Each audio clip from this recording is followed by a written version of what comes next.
Hi అండి, అస్సలాములైకుం. నానిమ్మ రెసిపీకి స్వాగతం అండి. ఇవాళ నేను అల్లం చారు చేస్తున్నానండి. దానికి కావాల్సిన పదార్థాలు ఏంటో మిక్సీ పెడతాను. ఇప్పుడు అందరికీ క్లైమేట్ బాగాలేదు కదండి. ఇప్పుడు అందరికీ జ్వరాలు, దగ్గులు, జలుబులు అన్నీ ఉన్నాయి. ఈ అల్లం చారు చేసుకొని తాగితే జలుబు, దగ్గు అన్నీ తగ్గుతుంది. ఇప్పుడు చూడండి ఏటెట్టేస్తున్నానో నేను మిక్సీ పెడతాను. ఇంకా వామ్మండి, ధనియాలు, అల్లం, జీలకర్ర, మిరియాలు, 2-3 లవంగాలు, ఈ ఎల్లుల్లిపాయలు, పచ్చిపసుపు, 2 ఎండుమిరపకాయలు, కొద్దిగా చింతపండు, కొద్దిగా కరివేపాకు. ఈ పదార్థాలన్నీ ఎలాగ చేయాలో మీకు చూపెడతాను. ఇప్పుడు వీడియోలోకి వెళ్ళిపోదాం రండి. ముందుగా చింతపండు, నిమ్మకాయ సైజు అంత చింతపండు తీసుకొని నీళ్ళేసి నానబెట్టుకోండి. నేను కడిగినేసి నానబెట్టుతున్నాను. ఇప్పుడు అల్లం చారు చేసుకుందాం అండి. అల్లం చారుకి నేను కళాయి పెట్టాను. కళాయి పెట్టి ఇప్పుడు ఏటేటి చేయాలో మీకు ఒకటొకటి చేసి పెడతాను. మీరు కూడా అలాగే చేసుకొని వారానికి ఒకసారి చేసుకొని ఇలాంటివి తినండి. చాలామంది తెలియదు కదండి అల్లం చారు ఎలా చేసుకోవాలో, వామ చారు ఎలా చేసుకోవాలో, పసుపు చారు ఎలా చేసుకోవాలో. అందుకే అన్నీ కలగలిపి చేస్తున్నాను. ఇలా చేసుకుంటే అన్ని సార్లు చేసుకున్నట్టు వారానికి ఒకసారి చేసుకోండి. మీకు ఒకటొకటి ఎలా చేయాలో చేసి చూపెడతాను. ఇప్పుడు ముందు స్టవ్ ముట్టిస్తున్నాను. స్టవ్ ముట్టించి కళాయి పెడతాం. స్పూన్లు ధనియాలు వేస్తున్నాను. ఇంకో స్పూను జీలకర్ర వేస్తున్నాను. వాము వేస్తున్నానండి, ఎక్కువ కాదు. మీరు ఎక్కువ ఫ్యామిలీ ఉంటే మీరు ఎక్కువ చేసుకోండి. నేను ఒక 4 అలా చేస్తున్నాను. ఇగో కొంచెం మిరియాలు, ఇగో ఒక 12-15 ఉంటాయి మిరియాలు వేస్తున్నాను. ఇగో 4 లవంగాలు వేస్తున్నాను. ఇగో కొన్ని ఎండుమిరపకాయలు వేస్తున్నాను. కొంచెం వేపించుకోవాలి.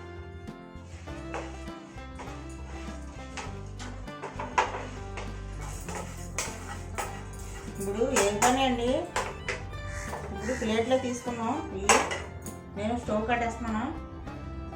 ఇవి మిక్స్ చేసుకొని తెచ్చుకున్నాం. మిక్స్ చేసిన తర్వాత కోసొచ్చి పెడతాను. తీసుకున్నాం, పొడి ఆడించుకొని వచ్చి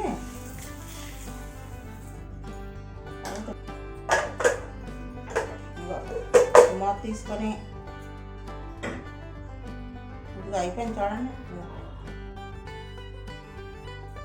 ఇప్పుడు ఇందులో చిన్న మొక్కలు కోసి పెట్టాను.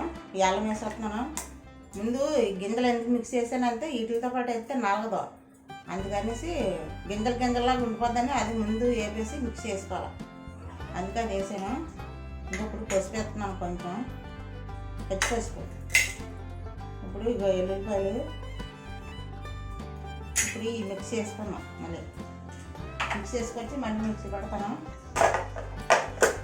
పెట్టుకొచ్చాను. ఇంకా చూడండి మెత్తగా మిక్సీ పెట్టుకోవాలా. ఇది పక్కన పెట్టుకున్నాం. ఇప్పుడు కళాయి పెట్టాను. కళాయి ఏడెక్కింది. దీంట్లో ఏటేద్దాం. ఇంకో కొద్ది పోపులు ఎత్తున్నాను. కొద్దిగా 2 రెక్కలు ఎల్లుల్లిపాయలు అందులో, ఇంకా 1 ఎండుమిరపకాయ,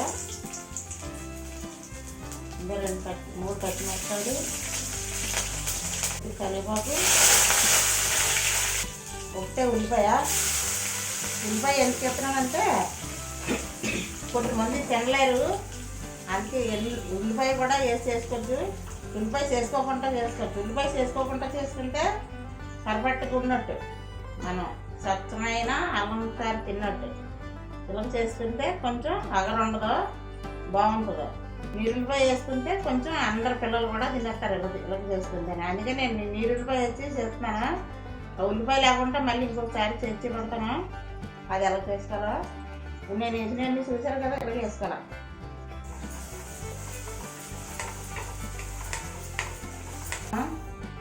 తగినంత వేసుకోండి. ఉప్పు, కొద్ది కారం, ఎక్కువ కాదు తక్కువ వేసుకోండి. అన్నీ కారంగానే ఉంటుంది కదా.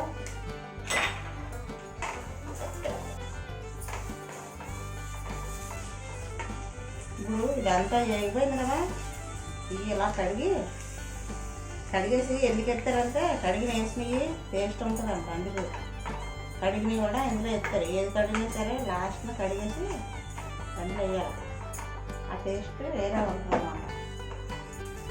ఇది నానబెట్టి పెట్టుకున్నాం కదా చింతపండు, కొద్దిగా ఎక్కువ కాదు అంతే. మీకు ఎక్కువ కావాలంటే ఎక్కువ వేసుకోండి.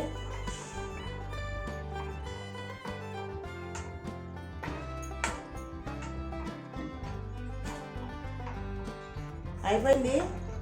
ఇప్పుడు స్టవ్ కట్టేస్తానండి. చాలా అంటే చాలా చక్కగా వచ్చింది. ఒకసారి ఎంత బాగా వచ్చిందో. ఇప్పుడు స్టవ్ కట్టేసుకుందాం.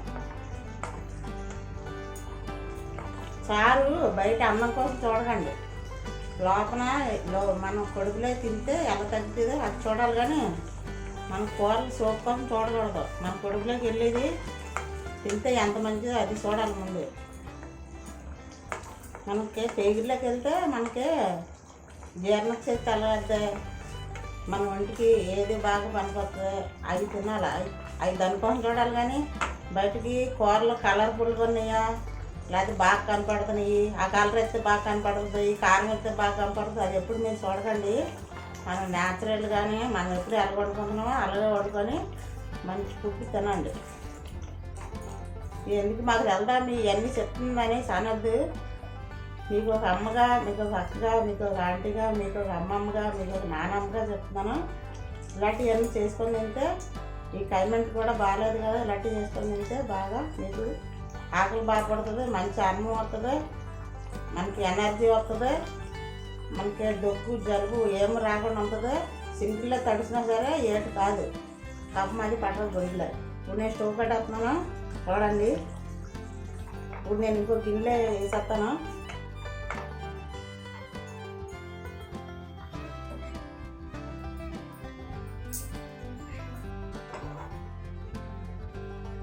చూడండి ఎదురు వేసుకున్నాం.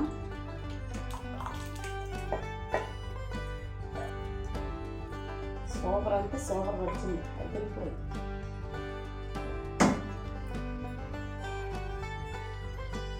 చూసారా అంత బాగా వచ్చిందా? అయిపోయిందండి అల్లం సారు. ఇదిగో చూడండి, సూపర్ అంటే సూపర్ వచ్చింది. చాలా టేస్ట్గా ఉంటుంది. అన్నంలో వేసుకొని తింటే ఇప్పుడు వేసుకొని తింటాం మేము. చాలా బాగుంటుంది. ఇప్పుడు ఇలా అల్లం సారు వేసుకొని మనం తిన్నామనుకో వర్షం వస్తుంది, ఆరోగ్యానికి కూడా చాలా మంచిది. నాకు అల్లం సారు చేసిన వీడియో మీకు నచ్చితే ఎక్కువ లైక్లు చేసి షేర్ చేసి సబ్స్క్రైబ్ చేయండి. పక్కనండి బెల్ ఐకాన్ నొక్కండి. నానిమ్మ రెసిపీకి సపోర్ట్ చేయండి. మర్చిపోకుండా లైకులు పట్టండి. చూస్తున్నారు కానీ ఎక్కువ లైకులు పట్టలేదు. లైకులు కొట్టి నానిమ్మకి సపోర్ట్ చేయండి. మంచి మంచి వీడియోలు మళ్ళీ మీకు చూపెడతాను. అంతవరకు బాయ్ అండి. మళ్ళీ వీడియో కలుసుకున్నాం. బాయ్.